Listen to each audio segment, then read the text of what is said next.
Meine Damen und Herren, wie ihr seht, wir haben jetzt 17:57 Uhr, Donnerstag. Das Rennen ist am Samstag und startet genau in 3 Minuten.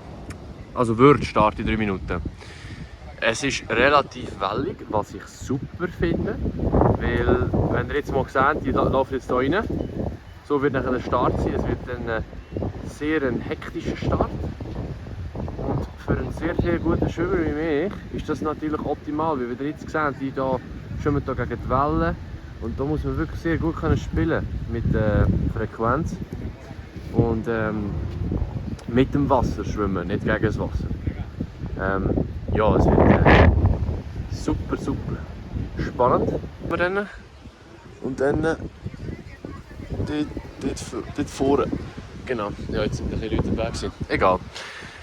Aber ja, so viel zu dem. Boah, Baby!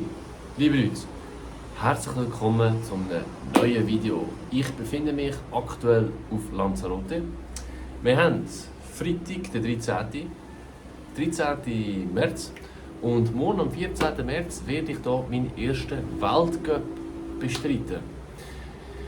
Ich bin jetzt seit dem Dienstag hier und habe ein paar Trainingseinheiten absolviert, die Strecke angeschaut und ja, vorher bin ich am Race Briefing und jetzt heisst es eigentlich nur noch ein bisschen chillen, morgen dann noch ein bisschen aktivieren und dann geht das Rennen auch schon bald los. Wir haben morgen am 18:00 lokale Zeit den Start, Schweizer Zeit 19:00. Und zwar ist das Rennen, oder wird das Rennen über die Sprintdistanz ausgetragen. Es sind 70 Athleten am Start und auch wirklich ein gutes Niveau, es sind sehr gute Leute am Start. Es wird sicher ein sehr, sehr schnelles Rennen. Es ist so, wir schwimmen hier im Meer. Es hat relativ viele Wellen, es wird sicher anspruchsvoll. Ihr habt es gesehen in dem Video, das ich gemacht habe. Ich bin heute noch im Meer mit dem Neopren am Schwimmen. Und es ist wirklich, also bei den Wellen aussen, das ist, siehst du praktisch nichts. Es geht nur und ab. Also es wird richtig eine Achterbahnfahrt. Und es geht um Leben und Tod draus. Aber ja, für das in dem bin ich sehr gut und ich freue mich auch drauf.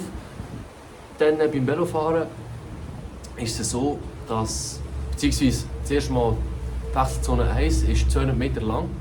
Und dort wird es wirklich wichtig sein, dass man richtig rauspusht, richtig aus dem Wasser rauspusht, dann Neopren weg und dann ab aufs Velo. Und die Velostrecke sind 3 Runden an 6,9 Kilometer. Und es ist eine kupierte Velostrecke. Also es wird sicher anspruchsvoll und auch sehr spannend, weil es wird nicht eine Velostrecke sein, wo man einfach hinten hocken kann, sondern man muss auch wirklich fahren und es wird sicher Attacken geben. Und mein Ziel ist auch, dass ich wirklich auch aktiv fahre, eventuell auch selber attackieren oder nachführen und ja, das ein zu meinem Nutzen nehmen, weil ich bin sehr ein starker Velofahrer und ja, werde das auch so umsetzen, das ist mein Ziel. Und beim Laufen sind es einfach 2 Runden an 2,5 Kilometer, ebenfalls rauf und ab, also eine Seite rauf, andere Seite runter. Es hat sehr viel Wind drin und die erste Hälfte beim Berg laufen ist alles Gegenwind. Also dort muss man richtig drücken, es wird sicher sehr, sehr hart. Und nachher ist alles durchab eigentlich Rückenwind bzw. ein bisschen Seitenwind. Genau, so viel zu dem. Ja, was ist mein Ziel? Mein Ziel ist, dass ich von vorne weg das Rennen gestalte, dass ich aggressiv vom Schwimmen bis zum Velofahren und auch im Laufen einfach aggressiv bin, dass ich im Velofahren mich vor allem sehr weit vorne platziere. Ich möchte eine gute Wechselzone 1 machen, ich möchte weit vorne sein im Velofahren, egal wie die Rennkonstellation aussieht, ob wir jetzt eine Spitzgruppe daraus machen können, ob wir eine grosse Gruppe werden. Ich möchte vorne in T2 dabei sein und einen schnellen Wechsel machen und dann mein Rennen laufen, den 5 Kilometer. Dann sehen wir einfach mal, ja, wo ich stehe. Wir haben jetzt März, es ist mein erster Wettkampf seit Triathlon, seit meiner Verletzung, die ich hatte im August. Und ebenfalls mein erster Weltcup. Ich war nie an einem Weltcup. Es wird sicher interessant zu sehen, ja, wie hoch ist das Niveau, wie wird gefahren, was ist wichtig in diesem Rennen. Und ja, einfach Erfahrung mitnehmen. Und ja, mein Ziel ist, ein gutes Resultat zu bringen. Wo ich am Ende stehe, ist mega schwierig einzuschätzen. Aber im Grunde genommen ist mein Ziel einfach, alles auf dieser Strecke zu lassen und mein Rennen so gut wie möglich zu machen. Das, was ich gesagt habe, das will ich umsetzen. Und dann würde ich sagen, sehen wir uns morgen. Ich werde mich jetzt noch gut erholen. Wir haben jetzt Viertel ab 5 haben wir jetzt. Morgen dann noch kurz ein bisschen aktivieren, nichts Grosses, Beine legen und dann einfach die Stunde lang so durchhämmern. Egal wie hart es wird, drüber drücken, noch härter und bis zum geht nicht mehr. Bis ich umgehe, ich kämpfe, bis ich nicht mehr kann. Und dann sehen wir uns morgen und dann schauen wir mal, wo ich stehe. Ich würde sagen, wir sehen uns morgen. Let's go! So, meine Damen und Herren, wir haben Wettkampftag. Es ist 9:30 am Morgen. Ich gehe jetzt noch kurz säckeln und dann noch ganz kurz aufs Velo, einfach ein bisschen zu bewegen, weil ja der Start sehr spät ist. Und nachher noch mein Wettkampfzeug, also die ganzen Kleber etc. und Stickers fürs Velo und so abholen. Kurzes Mittagessen. Und dann geht es auch schon bald los. Wie ihr seht, kannst du mal rumfilmen, Papi. Es windet sehr, es ist starker Wind.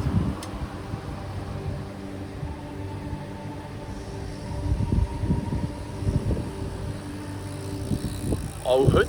Dementsprechend wird das Wasser auch sehr unruhig sein. Aber du, Vollgas. Jetzt eben noch kurz bewegen und bis später.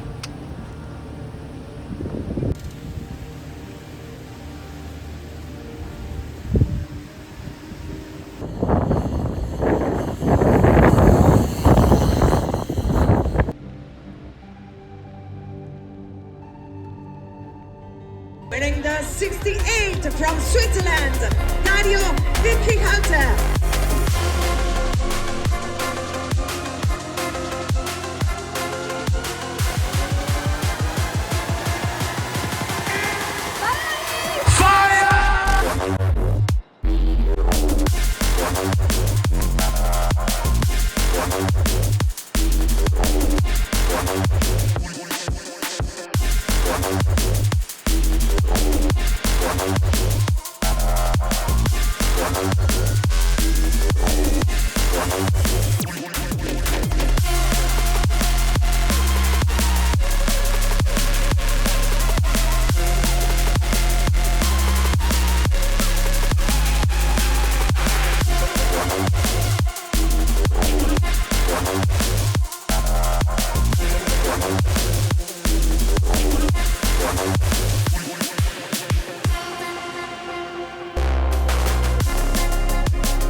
So, liebe Leute, ich bin wieder zurück in der Schweiz. Das Rennen ist vorbei und ich erzähle euch jetzt doch einfach mal, wie es mir gelaufen ist. Das Schwimmen war tipptopp, würde ich mal sagen. Hätte auch ein bisschen besser können sein, aber ist in Ordnung gewesen. Und zwar folgendes Szenario. Die linke Seite war eigentlich die schnellere Seite beziehungsweise die direktere Linie bis zu den ersten Bojen. Und dementsprechend habe ich mit der Nummer 68 ganz auf der rechten Seite einstehen. Das hat dazu geführt, dass es eigentlich 2 Gruppen gegeben hat, sagen wir um die ersten 200-300 Meter. Und ich habe die zweite Gruppe angeführt, auf der rechten Seite, ihr habt das gesehen beim Video. Und ich bin dann etwa 7. Person um die erste Boje herum, also völlig in Ordnung. Habe dann eigentlich Richtung Ausgang vom Schwimmen raus beschleunigt und bin als 5. Person aus dem Wasser. Wechselzone 1 war ganz in Ordnung. Was noch etwas besser hätte sein können, ist der Weg in die Wechselzone 1. Ich habe am Anfang meinen Neopren nicht so gut aufbekommen, das ist aber nicht so schlimm. Ich hätte einfach, wenn ich jetzt zurückdenke, noch ein bisschen mehr pushen. Also ich bin schon sehr schnell gelaufen, aber wenn ich jetzt zurückdenke, hätte ich noch ein bisschen schneller laufen sollen. Natürlich, retrospektiv kann man immer alles besser machen, aber trotzdem, das ist etwas, was ich mich verbessern kann. Beim Velo war es, wie gesagt, extrem windig. Es war auch wirklich eine anspruchsvolle Strecke. Die ersten 2 Runden bin ich nicht so gut reingekommen, wenn ich ehrlich bin. Ich hatte ja mein Ziel, dass ich sehr weit vorne immer fahre. Das hat in den ersten 2 Runden nicht so gut funktioniert. Ich bin manchmal eingeklemmt aufgrund des Windes. Das ganze Feld ist natürlich sehr links am Rand gefahren, wenn man sagen wir, von der rechten Seite Wind hatte. Und dann bin ich in der ersten Runde eben sehr viel eingeklemmt gewesen. Die Szene, wo ich vorgefahren bin, das war dann auf der 3. Runde gewesen. Und dort muss ich ehrlich sagen, hat so bei mir, hat so angefangen, wirklich bei mir so ein bisschen Fahrt aufzunehmen. Also ich bin wirklich irgendwie besser reingekommen am Berg, bin weiter vorne positioniert gewesen. Habe wie die Lücke besser gefunden im Feld und habe dann auch gemerkt beim letzten Anstieg, dass die Leute neben mir wie ein bisschen gedroppt sind und ich habe dann wie noch einen Gang zulegen und wie drüber pushen. Und mein Ziel war einfach, dass ich weit vorne bin, damit ich nachher bei der Wechselzone 2 auch relativ weit vorne bin. Ich bin als 17. Position nachher in die Wechselzone 2 reingekommen. Ich glaube als 19. raus. Ich habe vor der Wechselzone, das war natürlich extrem eng. Es war ein extremer Positionskampf, es war abartig. Ich habe mich wirklich gefühlt wie ein Wellrunner, aber eben auch sehr sicher, weil ich das ja auch schon oft gemacht habe. Ich habe ja viel Kriterium-Rennen bestritten. Bruck ist das perfekte Beispiel. Es hat nicht immer so ein grosses Feld dort, aber ab und zu eben schon. Und dort lernt man halt wirklich Feldfahren und das habe ich jetzt wirklich gemerkt. Und ich bin noch sehr ein junger Triathlet. Also ich komme erst seit 2,5 Jahren auf dem Velo und vorher noch nie ein Velorennen gefahren. Und ich habe mich wirklich extrem sicher gefühlt. Mir war Ellbogen an Ellbogen und ja, da muss man halt einfach wirklich Kontrolle über sein Velo haben und halt auch schnell reagieren, wenn etwas passiert. Auf jeden Fall sind wir dann wirklich sehr schnell eigentlich Richtung Wechselzone 2 gefahren und ich konnte dann wie dort eigentlich in den letzten 50 Metern noch 5 Positionen gut machen, weil ich halt einfach einen längeren Weg gemacht habe. Außerdurch reingefahren bin, das hat jetzt nicht gesehen auf dem Video, aber ja, das hat mir eine bessere Position verschaffen. Wechselzone 2 war okay gewesen. Es geht noch schneller, vor allem schneller in die Schuhe rein. Das muss ich wahrscheinlich noch mehr üben, dass es einfach schneller geht. Auf jeden Fall nachher aufs Laufen. Und beim Laufen habe ich zuerst mal bin ich überrumpelt worden beim Anlauf. Ich habe einfach, mein erster Wettkampf seit 7 Monaten. Ich habe noch nicht so viel Koppeltraining gemacht. Ich habe erst 1 Koppeltraining gemacht. Und das muss ich sagen, das fehlt mir einfach noch, weil die Velostrecke war wirklich sehr hart, dementsprechend hatte ich gebrauchte Beine gehabt. Und das habe ich im ersten Kilometer abartig gemerkt. Und dort habe ich auch wirklich Mühe gehabt zum Loslaufen, ich habe noch nicht so gute Rhythmus gefunden. Und beim Laufen war die allgemeine Leistung extrem durchzogen, weil ich ein bisschen mit meinem Zwerchfellproblem hatte. Ich weiss noch nicht ganz genau wieso. Es kann sein aufgrund von der Nervosität, wobei ich gar nicht so aufgeregt war. Ich habe mich nicht anders gefühlt wie vor einem anderen Wettkampf.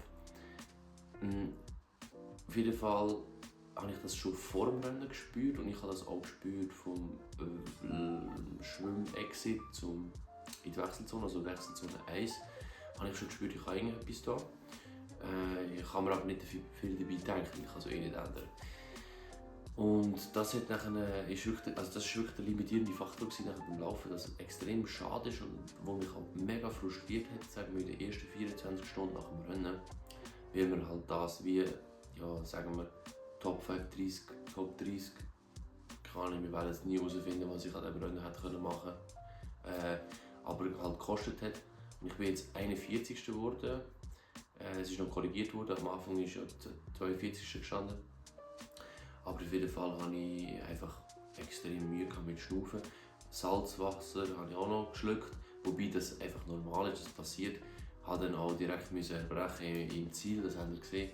Aber das gehört einfach dazu, das ist part of the game. Ja, ich bin, sagen wir so ein paar Tage nach dem Rennen, zufrieden mit meinem Rennen.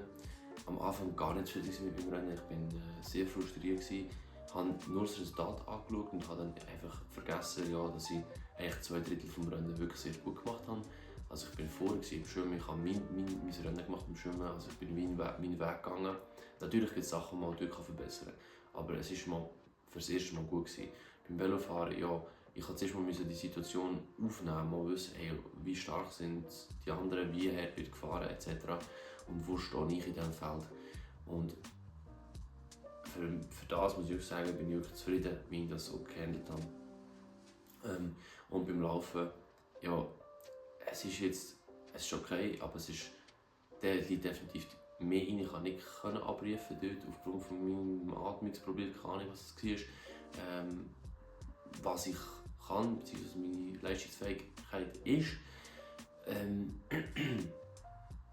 Und dementsprechend muss ich sagen, für den ersten Weltcup war es solid gewesen. Ich kann auf dem aufbauen und das ist das Wichtigste. Ich habe gute Erfahrungen mitnehmen und jetzt geht es weiter. In dem Sinne, liebe Leute, hoffe ich, dass es euch gefallen hat, das Video. Ich hoffe, euch hat der Einblick gefallen. Und wenn ihr irgendwie Fragen habt, schreibt sie in die Kommentare. Wenn ihr jetzt euch fragt, was meine nächsten Rennen sind, wie es weitergeht, ist es folgendermaßen. Und zwar werde ich noch einen Schwimmwettkampf machen, aber halt als Training. Sicher noch einen Lauf als Training über Ostern. Dann werde ich Ende April weitermachen mit Europacups. 2 Europacups hintereinander. Und sicher noch einen Lauf machen, aber Schritt für Schritt. Es kommen immer wieder neue Videos. Die Wettkampfsaison hat angefangen, das heisst, es kommen jetzt wirklich sehr viele Wettkampfvideos. Und Trainingsvideos auch, werde ich auch ein bisschen machen, in Vorbereitung für die Wettkämpfe. Aber so viel zu dem. Liebe Leute, ich hoffe, euch hat es gefallen und wir sehen uns beim nächsten Mal. Wie gesagt, wenn ihr irgendeine Fragen habt, schreibt es in die Kommentare, ich freue mich darüber. Wie immer, nicht vergessen, sexy bleiben und würde ich sagen, sehen wir uns beim nächsten Mal. Adios.